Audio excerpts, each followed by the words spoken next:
Halo semuanya, kami dari kelompok 2 kelas genap hari ini akan melaksanakan pengujian organoleptik pada susu kambing.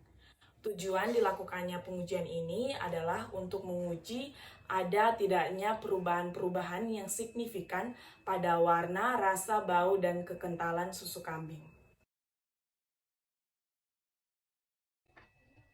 Alat dan bahan yang kami gunakan dalam praktikum ini, yang pertama ada susu kambing, yang kedua ada alkohol 70%, yang ketiga ada tabung reaksi, yang keempat ada spuit 1 mili, yang kelima ada penjepit tabung reaksi, yang keenam ada sarung tangan, yang ketujuh ada lilin, dan yang kedelapan ada pemantik.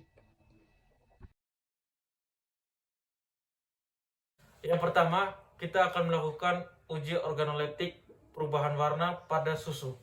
Jadi, langkah pertama yang kita lakukan adalah kita memasukkan susu sebanyak 5 ml ke dalam tabung reaksi. Sudah 5 ml, selanjutnya yang kita lakukan adalah kita mengamati perubahan warna yang terjadi dengan menggunakan latar belakang berwarna putih.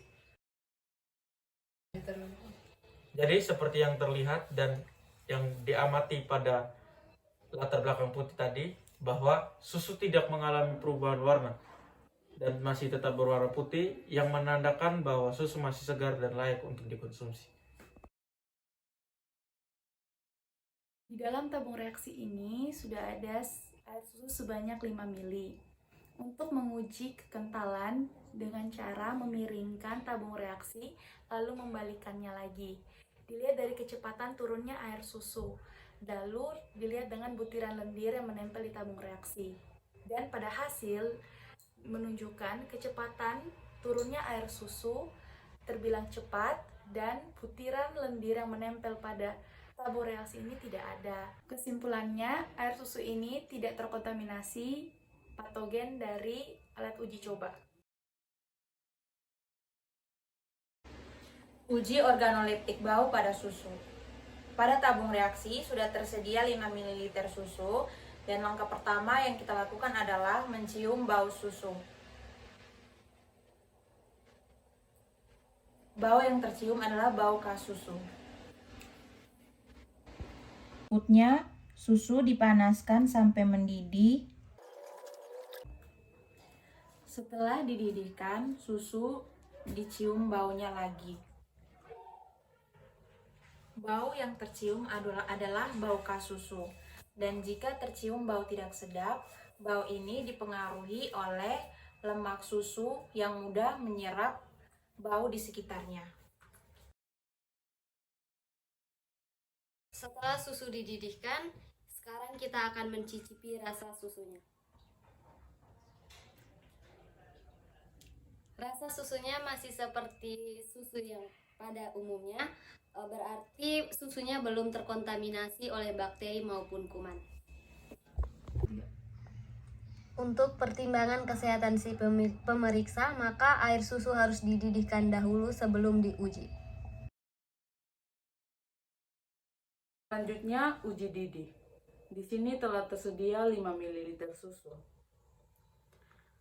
Setelah susu mendidih, susu didinginkan untuk kemudian dilihat apakah ada gumpalan, butiran-butiran halus, ataupun endapan yang terdapat pada dinding tabung reaksi.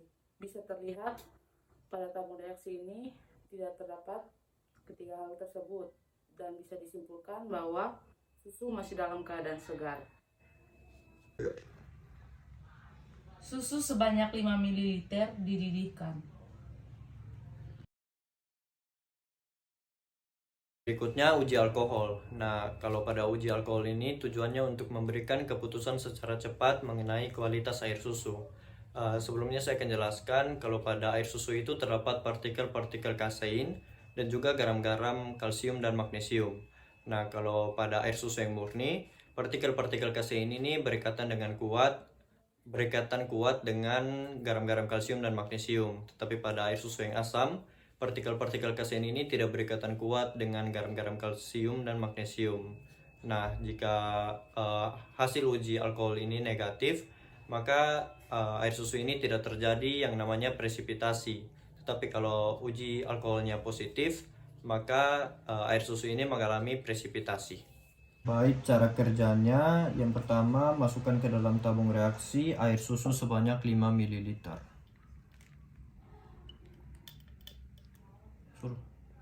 Baik, sudah ditambahkan susu sebanyak 5 ml di tabung reaksi. Selanjutnya akan ditambahkan 5 ml alkohol 70%. Sudah saya tambahkan juga 5 ml alkohol 70%. Nah, berikutnya saya akan kocok dan akan saya amati apakah ada atau tidaknya presipitasi.